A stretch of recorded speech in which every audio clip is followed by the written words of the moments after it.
friends. I'm Bryn. And I'm James. And this is Friends Who Crime. Friends Who Crime.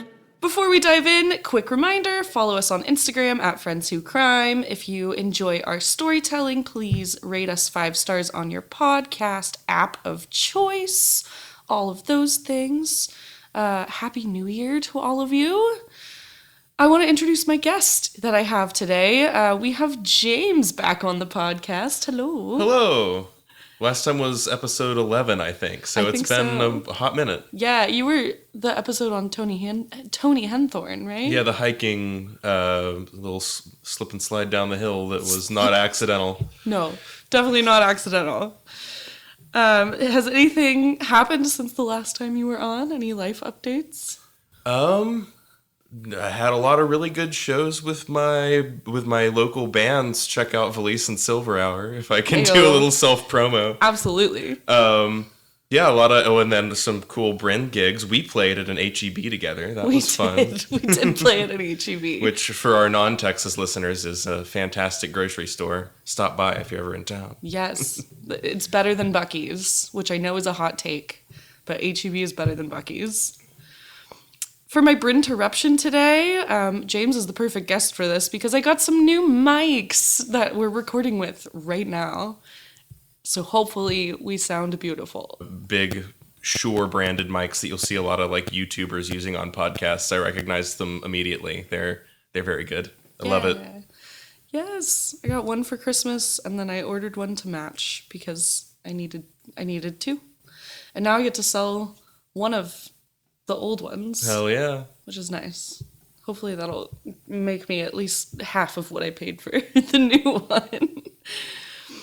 Also, update on my plant saga. I bought more plants. And hopefully they will live. And I bought cute little plant baskets that I hung over like my balcony handrail. What do you call it? Fence? Railing? Railing. I don't know. So I will keep you updated on that as I grow some more plants. All right, James, this case is really heartbreaking, not gonna lie. There is a newer-ish documentary on Netflix that just came out about it. That documentary is called The Perfect Neighbor. Okay, I don't think I've seen that, actually.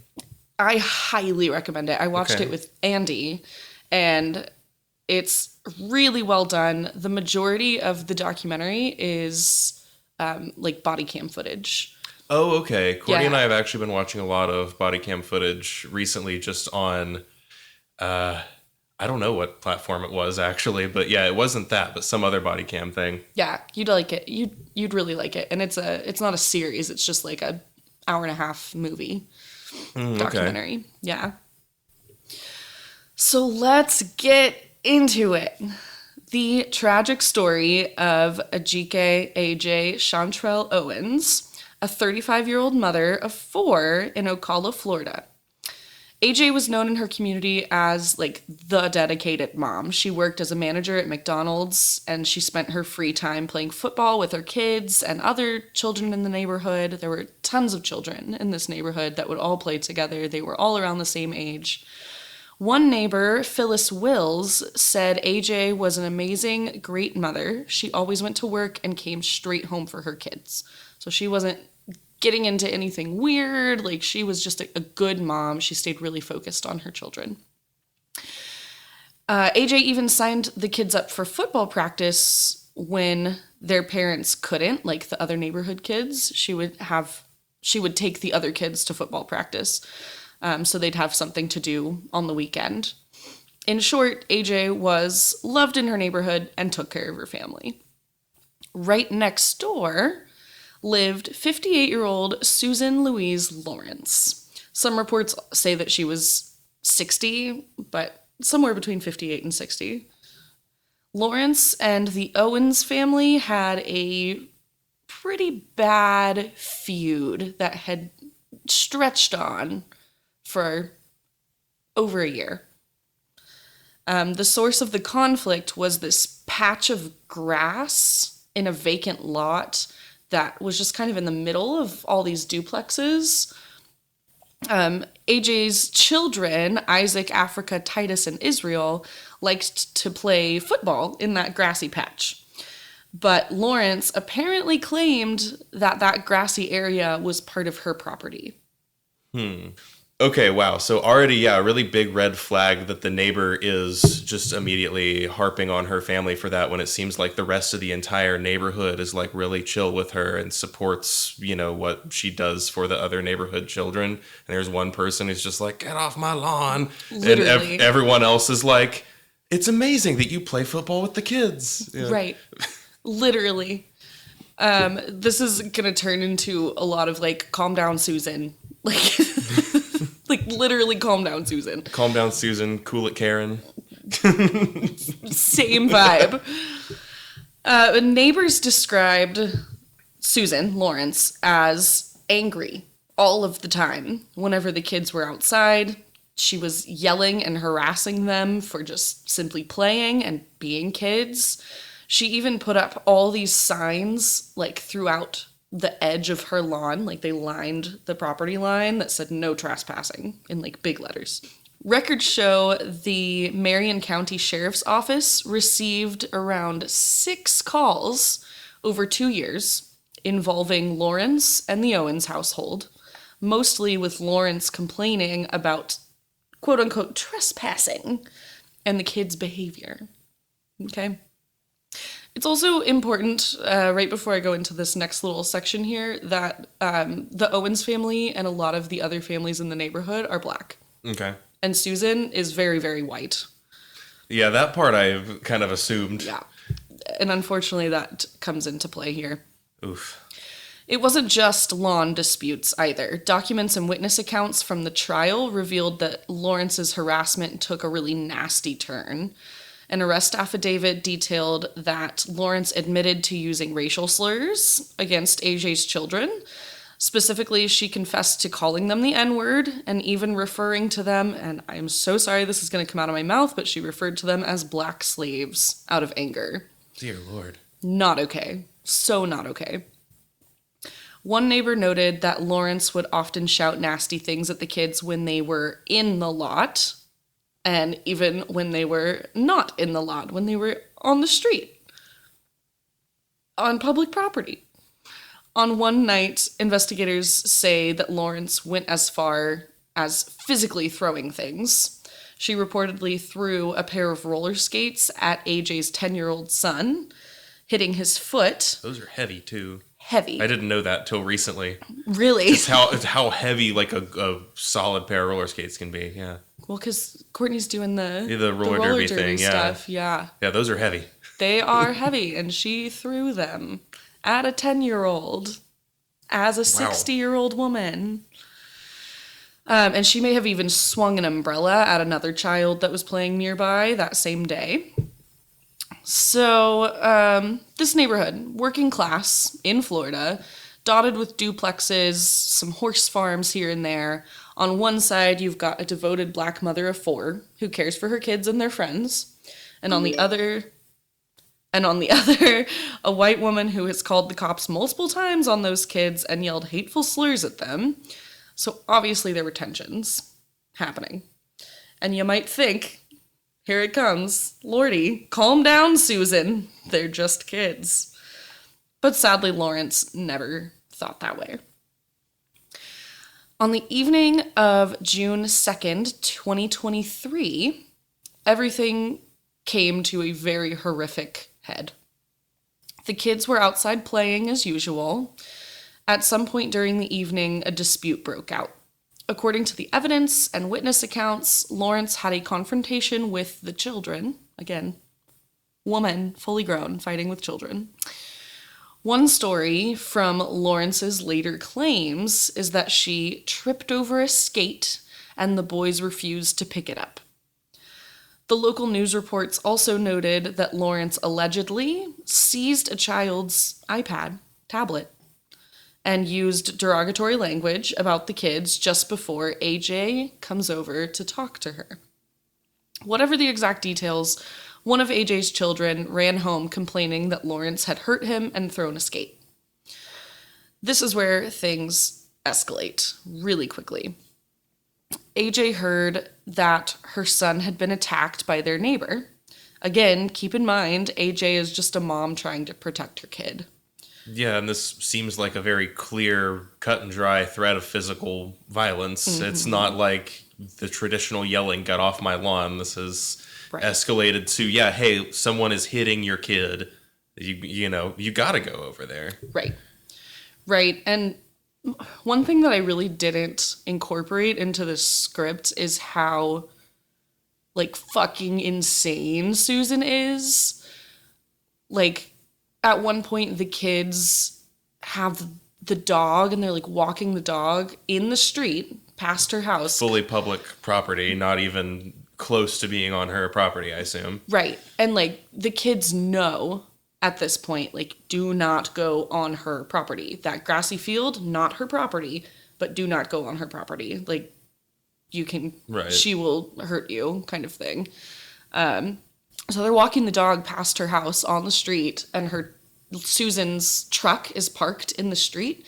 So I guess as they walk by the truck, they, like, stopped for a second. I don't even remember exactly what happened in the documentary, but they weren't doing anything. And Susan called the cops because apparently they were trying to, like, put the dog in her truck and then steal the truck. Like, she just goes from point A to point C so quickly. Yeah, a couple of 10-year-olds are not going to be able to figure out how to hotwire your car. Right. That's not going to happen. Right. You're making shit up. And it was stuff like that all the time, to the point where, like, the police were called out so many times that when they got to the scene, they were like, oh yeah, we know what's going on. It's her like, again. Like, we know what's actually happening here, and, like, you guys aren't in trouble.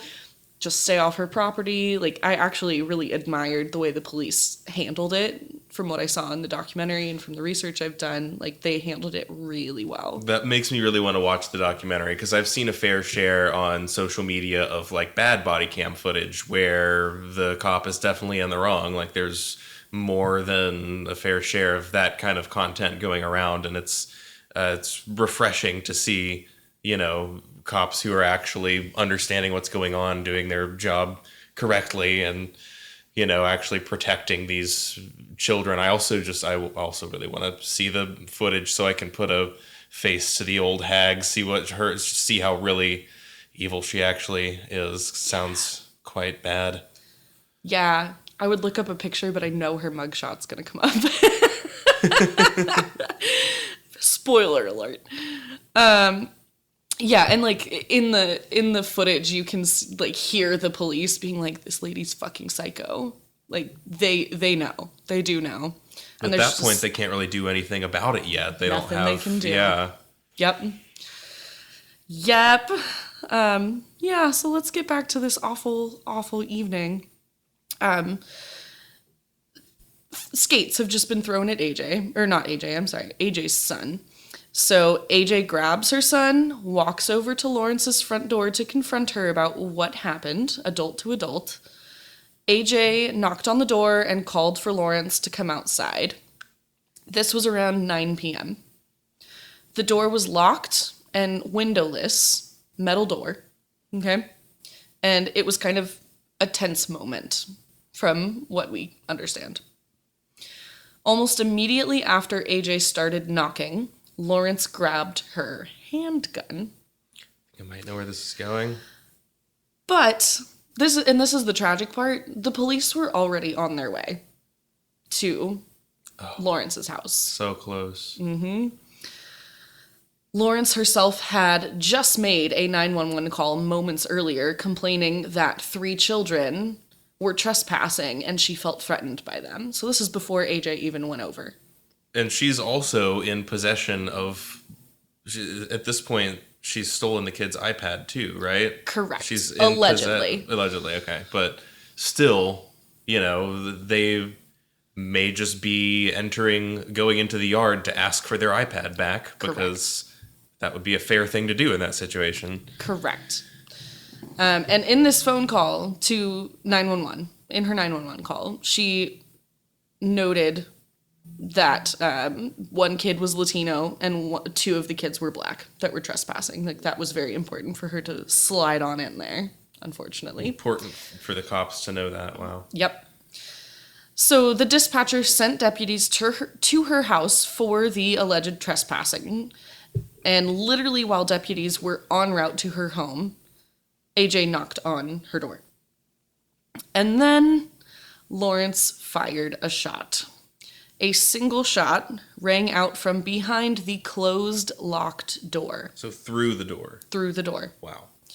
It hit AJ in the chest at close range while her 9-year-old son stood right beside her. Oh my God. The kids had just asked their mom to, like, come back. Like, the kids had been like, don't engage with Susan, like, just come back. And suddenly they're watching her collapse. Neighbors heard the gunshot and a child screaming, "They shot my mama." That is horrific. I can't imagine watching something like that unfold as such a young kid. Yeah. And I haven't seen any of the documentaries or anything on this, but I saw this headline at one point. Did you? When you said, yeah, I remember seeing the headline, because when you said, as soon as you said that she took the iPad, I'm like, I remember a headline where someone took an iPad and then shot someone through a closed door. Yep. And this is the one. Yep. And honestly, like, the footage of her son, like, crying and yelling is the most heart-wrenching thing. One of the most heart-wrenching things I've ever watched. I can imagine. It's horrible.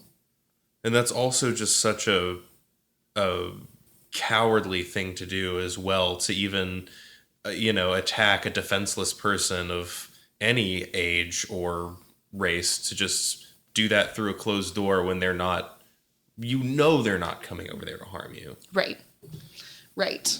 And you'll hear her side of the story here in a second, but my first thing was like, okay, you're shooting through a closed door. You don't know who's on the other side. Yeah, that could have been the cops who were going to arrive from the call that she placed. Right. And there's a child right next to AJ that you could have hit. Yeah, whose head is probably about her chest range, right, where you said she was hit. Right. So one neighbor actually ran over and began performing CPR on AJ as her child was yelling in panic. Meanwhile, Lawrence made another frantic 911 call. Of course she did. This time reporting that the shooting had happened. She said, "I shot somebody," right? Both of her 911 calls that night, first for the trespassing and then for the gunshot, 2 minutes apart. Wow. Mm-hmm. That's, an insanely quick overreaction. 2 minutes. Knowing the cops were on the way. He could have just, like, ignored the knock on your door and just hung out in there. Exactly. And that becomes a huge part of the case, like a huge part of the trial. By the time deputies arrived, AJ Owens was lying on the ground outside her own home with a single gunshot wound. She was rushed to the hospital but died shortly after arrival. The official reports state Owens was shot and killed by her neighbor with one bullet through a locked door. Okay. Immediately after the shooting, law enforcement sprang into action. Deputies found the scene, a locked front door with a bullet hole in it, a woman gravely wounded outside, and a terrified child at her side. They canvassed the area. Witnesses had already flagged down deputies. Lawrence's own calls meant officers were coming really fast, so several officers at this point. And other neighbors are also calling the cops at this point. Like, there's lots of calls coming in. Yeah. Lawrence never turned herself in. After the shooting, she remained inside her apartment. She eventually came out to talk to officers, but they had to, like, coax her out of there. Like, she would not leave. And they're like, "We're literally the people you called. Like, come on out." But she maintained that she only fired because she thought AJ Owens posed a threat.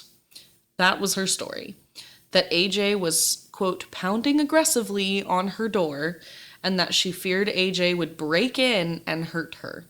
She said her finger just again, quote, slipped. Oh, yeah. No one's finger ever slips. That's such bullshit. People need to learn that when someone says that, that never holds any weight.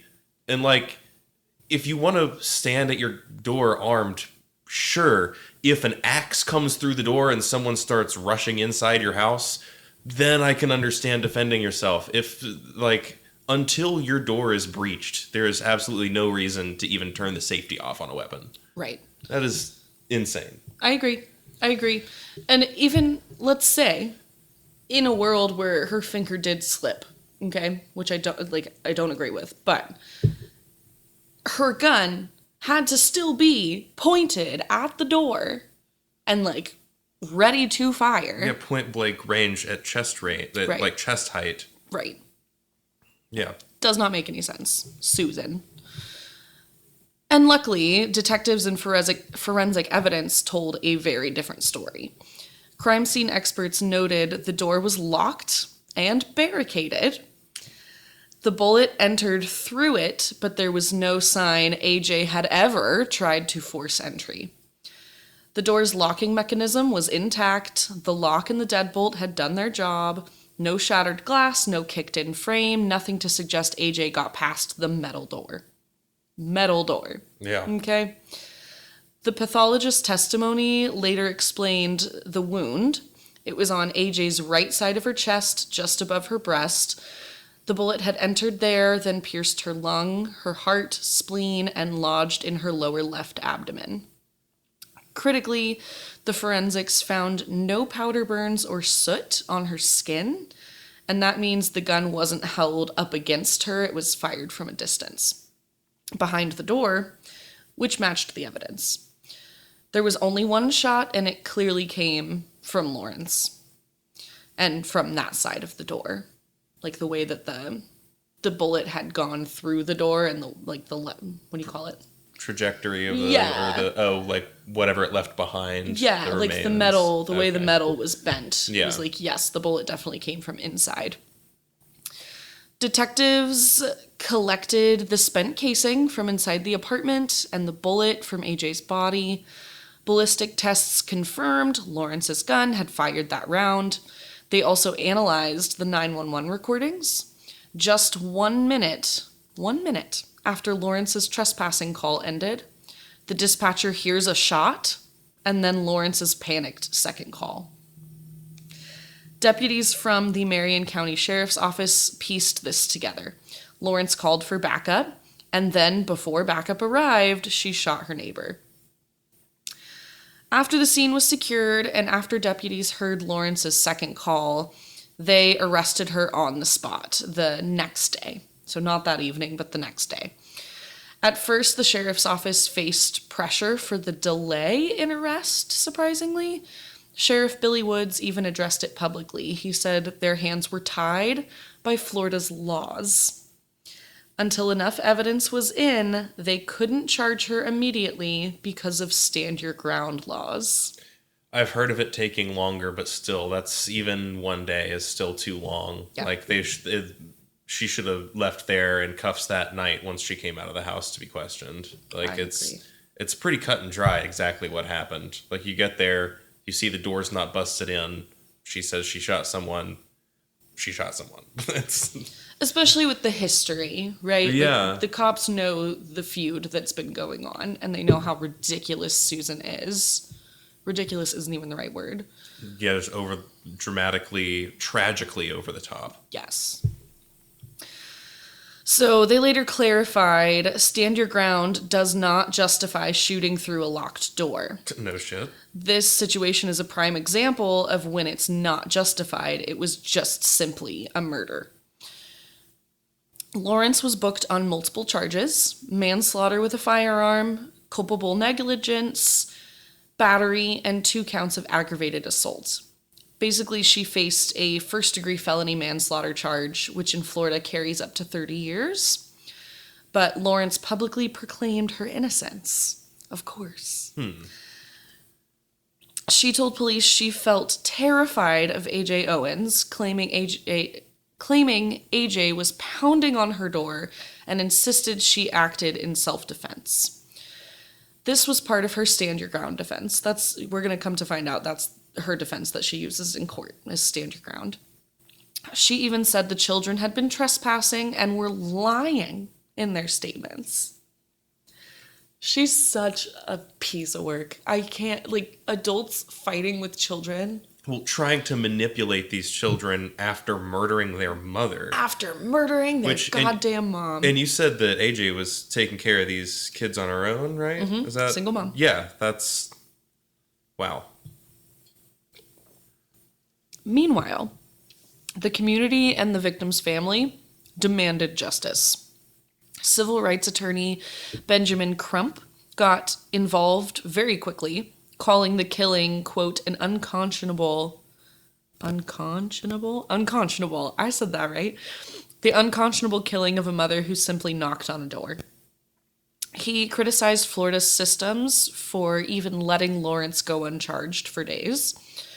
The next day, around 30 protesters gathered at the Judicial Center outside Ocala, calling for her arrest.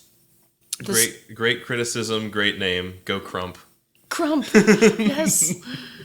What's in Harry Potter? It's Victor Crumb, isn't it? Oh, it's Crumb, not Crump. yeah. Oh, I just rewatched all those movies. Did you? Yeah, Courtney and I do it as a Christmas routine. We have a Harry Potter marathon. Amazing. They really are Christmas movies. Oh, it's so good.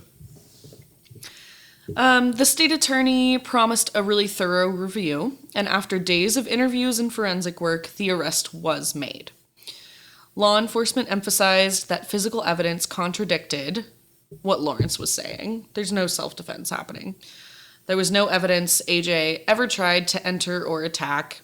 The bench warrant went out and Lawrence was taken into custody.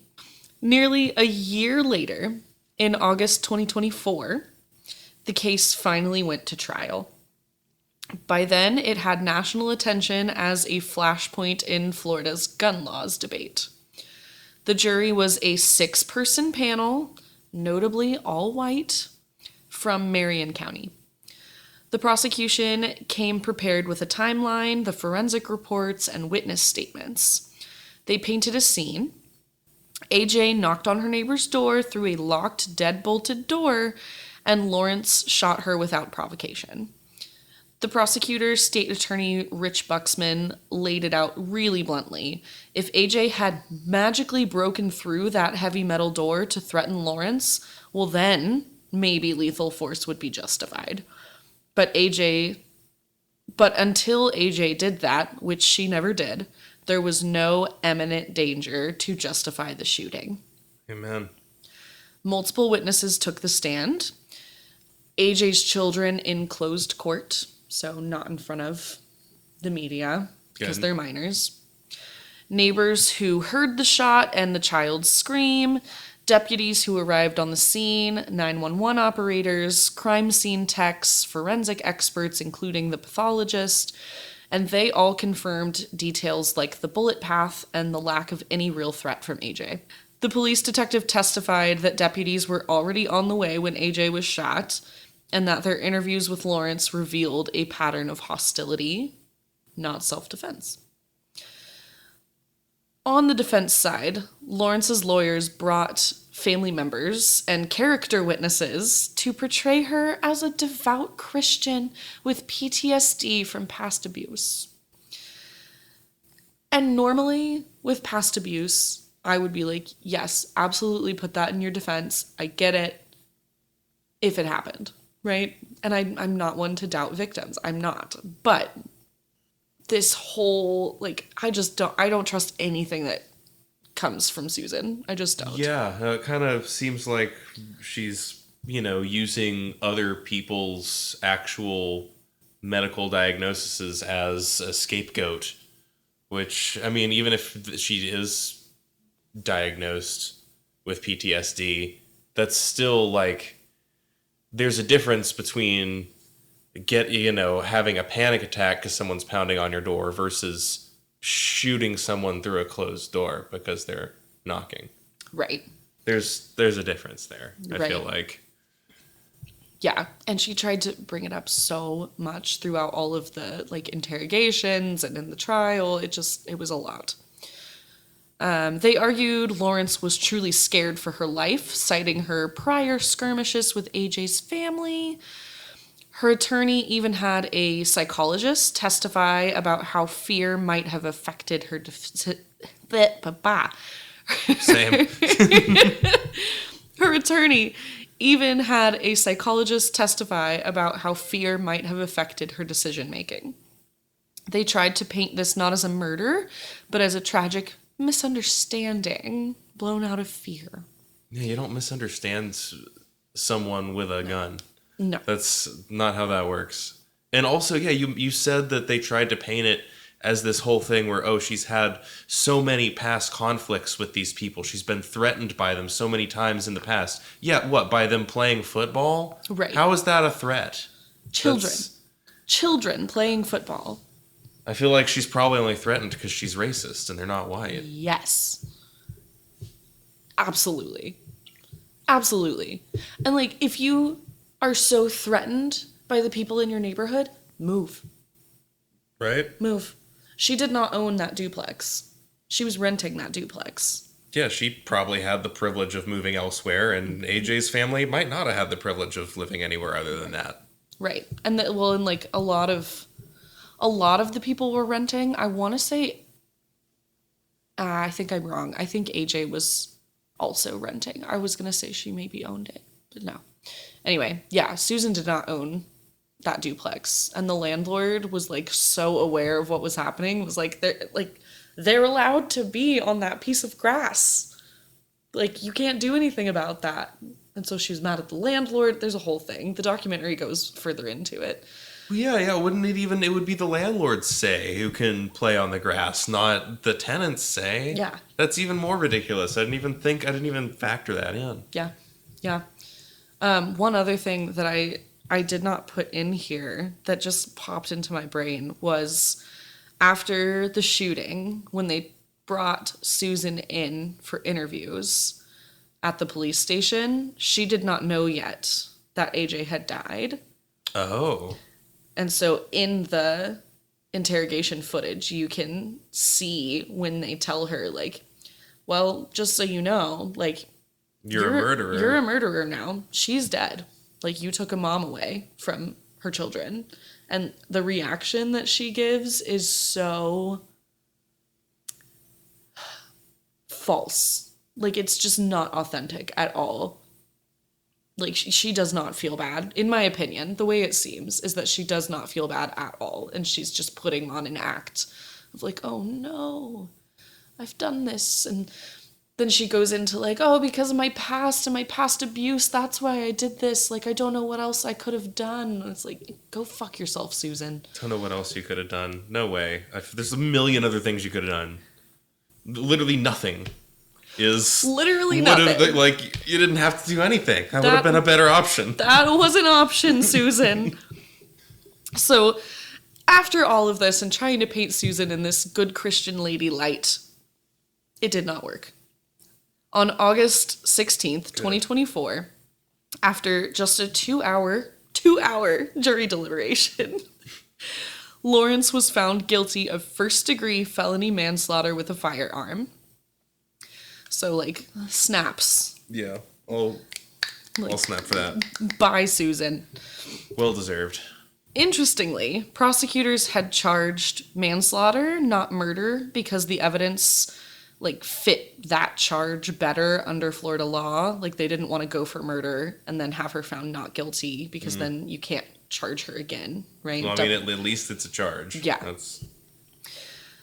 The verdict sent a wave of relief through AJ's supporters. Outside the courtroom, AJ's mother, Pamela Diaz, cried out, "Thank you, Jesus," as the news came in. She later told reporters that with the verdict, quote, "Our family can sleep a little better knowing that Susan Lawrence will no longer be a threat to our community, especially to my grandchildren." Yeah. She said AJ's death should never have happened, but that with the guilty verdict, we've achieved some justice for Ajike. Okay, another thing. All these things are popping into my brain that I didn't include in the script because it was going to make it too long, but I feel like it's important. after the shooting, before Susan was like taken into custody, before she was like really actually charged, she had to go back to her duplex to grab some of her things. And the duplex had been like completely destroyed, basically. Like people had broken the windows. By protesters? Yeah, people who were really upset that she hadn't been charged yet had like broken the windows, had stolen things. Like, people were fucking pissed, of course. Yeah, I can imagine. And they were saying, like, if that woman comes around here, like, someone will kill her. Like, that's how angry everybody was. But I digress. We're going way out of time here, but it's fine. Sentencing was held in November 2024. The judge, Robert Hodges, read a pointed remark before handing down the sentence. He said, "I find that the shooting was completely unnecessary." He noted that when Lawrence fired, she was already behind 2 locked doors because she had gone into the bathroom as well and then come back out. Okay? And the police were on the way to her home. She could have stayed safe in her bedroom or the bathroom, but instead she went and grabbed her gun and shot AJ. He added that there was no question Lawrence knew shooting someone was illegal. In the end, Lawrence was sentenced to 25 years in prison, which is just shy of the max 30 years she could have gotten, which apparently satisfied the family's demand for a stiff sentence. AJ's mom called the sentencing just, though she warned the pain would never go away. In court, Lawrence made a brief statement of remorse, which, like, whatever, I'm so done with her. She said, "I'm so sorry that I took AJ's life. I never intended to kill her," she said, like, very tearfully. Again, go fuck yourself, Susan. Not even saying anything about, acknowledging what those kids' lives are going to be like as they continue to grow up. Like, probably didn't even cross her mind. Nope. That part. Yes. And it was just such a hollow apology. Like, there was just nothing. Yeah. It's just such a show. Way too much of a show. Like, there's some mental illness there that has not been diagnosed for sure. AJ's mother later told reporters that Lawrence's last words were a last-ditch attempt to save herself and called the apology lackluster and insincere. Yeah, too little, too late. Outside the court, her mom said Lawrence never showed real remorse, only remorse for herself. And frankly, it was hard for anyone to feel sorry for Susan after all of the evidence had been presented. After the trial, the story didn't quite end. Lawrence's case has continued to grab headlines. In late 2025, we've talked about it, a Netflix documentary called The Perfect Neighbor used body cam footage to revisit the killing.